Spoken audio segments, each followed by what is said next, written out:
If you're lacking energy and aren't sure what's going on, this episode is for you. I have this week a beautiful guest host, my friend Amy from Wild Wellness Holistic Nutrition.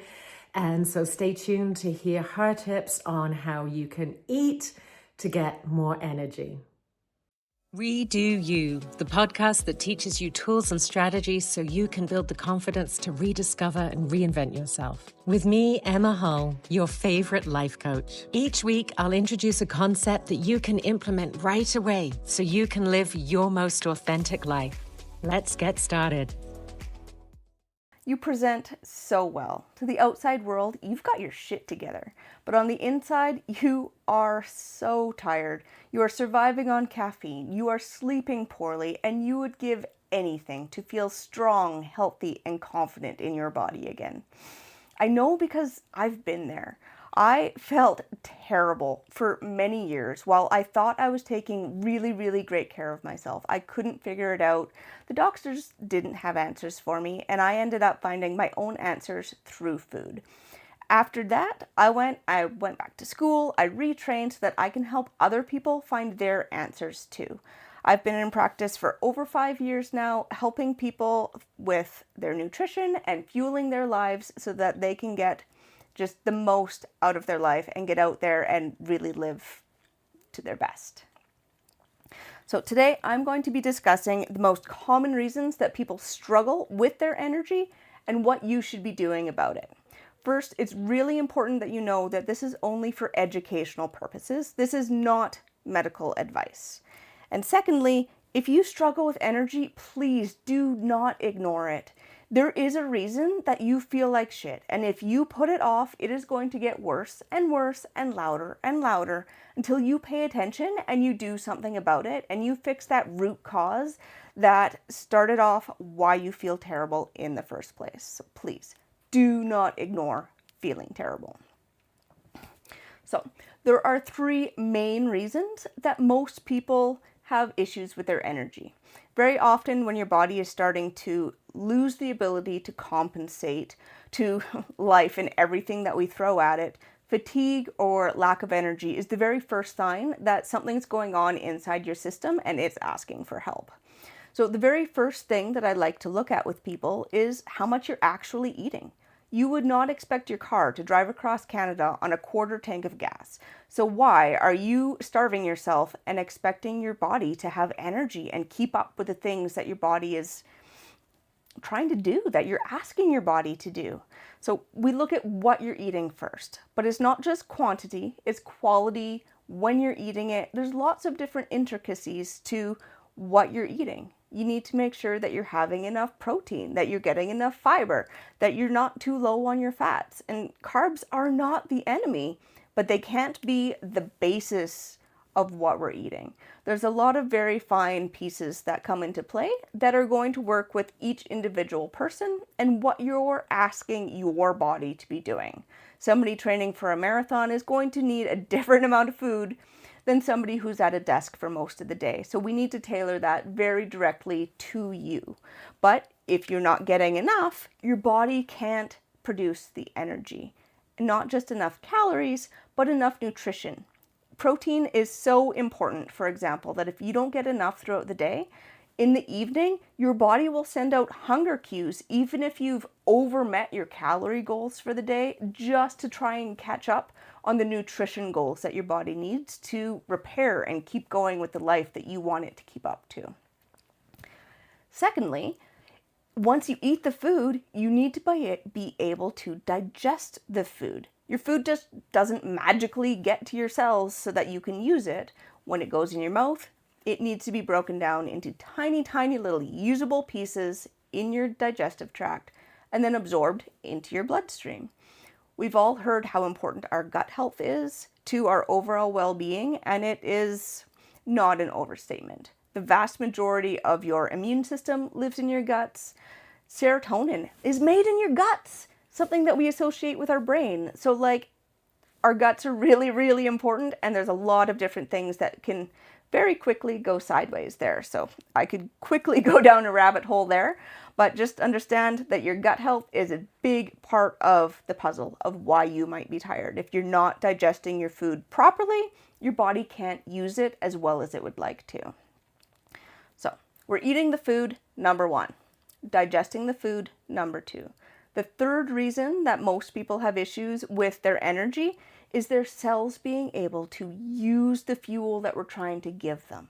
So this boils down to blood sugar regulation and insulin sensitivity, and if your cells are actually getting the oxygen that they need. So that's your iron levels and the health of your blood cells. This is where most people drop the ball. Our medical system is glucose centered. So when you go to your doctors, they test your blood sugar. Now, your blood sugar can be in a very normal range for over a decade while your body is dealing with insulin resistance. So I'll explain it a little bit more. When you eat food, carbohydrates in particular, they get broken down into glucose or sugar by the time it hits your blood. That is what your body needs for energy. It's not good or bad. That's just how it works. Your brain relies on it, your muscles rely on it. You need blood sugar. If it gets too high, that's dangerous for your body. So your body actually makes a hormone called insulin, and it tells your cells to take in the sugar from the blood so that it can be used. Your cells can't actually freely access the nutrition that's in your bloodstream. It needs a trigger like insulin to bring it into the cell. And that keeps you down in that healthy, happy zone. You could think of it about a bit like body temperature. If you get too cold, you get hypothermia and you die. If you get too hot, heat stroke and you die. Not being dramatic, it's just the restrictions that our bodies live within. Your blood sugar is no different than that. If it gets too low, your brain has no fuel, you go in a coma, you die. If it gets too high, again, not good, you're gonna die.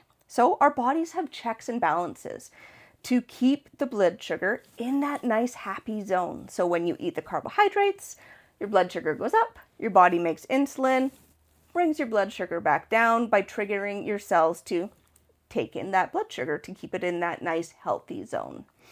Now, that is awesome. That's what we want to happen. When we run into trouble is when our cells stop paying attention to the insulin, and then our body will have to make more and more and more insulin to get the same response out of your cells to keep your blood sugar in that healthy zone.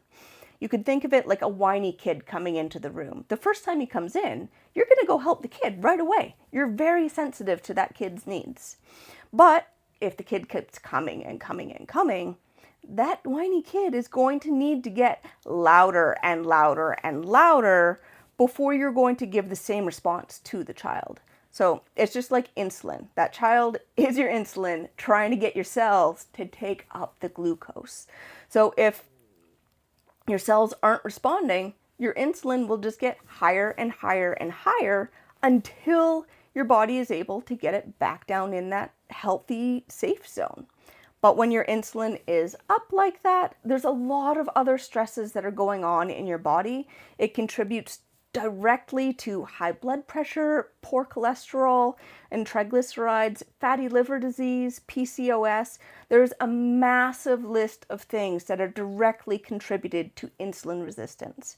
And somebody can be insulin resistant for a full decade before your blood sugar numbers start to climb up. So it's really important to pay attention to things like fatigue and how your body is feeling, not just the lab numbers that you're getting from your doctor.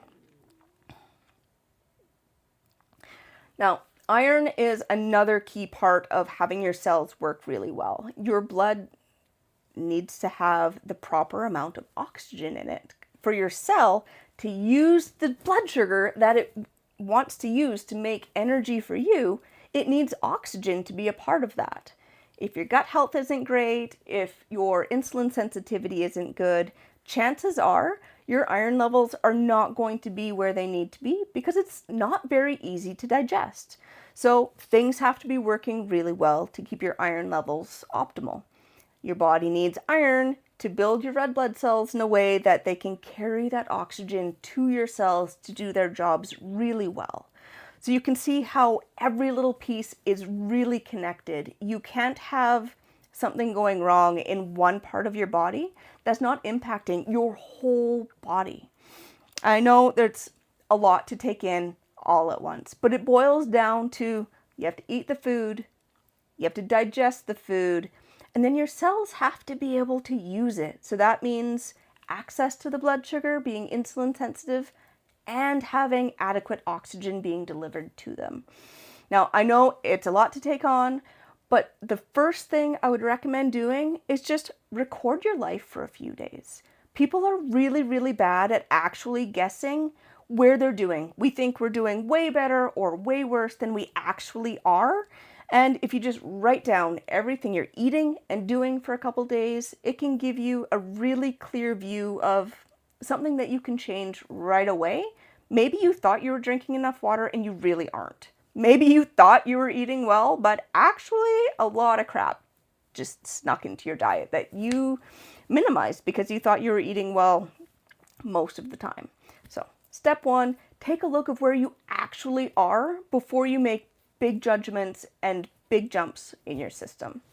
Step two, you can go to my website. I've got tons of free resources on there. I have recipes, I have workbooks, I have all sorts of information that you can work your way through that self-evaluation process and make yourself a solid plan to keep moving after that. I also do free discovery calls. So you can give me a call, we can chat about your situation particularly and what would make a big difference to you and your life. So you can find me at wildwellnessholisticnutrition.com, and I'm also on Instagram and Facebook at Wild Wellness Holistic Nutrition. I'm so happy that you guys were able to join me here today. I hope you got a lot out of it. I know this is a little bit longer than Emma's podcasts usually are. Huge thank you to Emma. Thank you so much for allowing me to come on here, and hopefully I'll talk to you all soon. Bye. Thank you for tuning in to this episode of the Redo You podcast. Remember to subscribe, rate, and review, and tell a friend, because together we rise even higher. See you next Friday.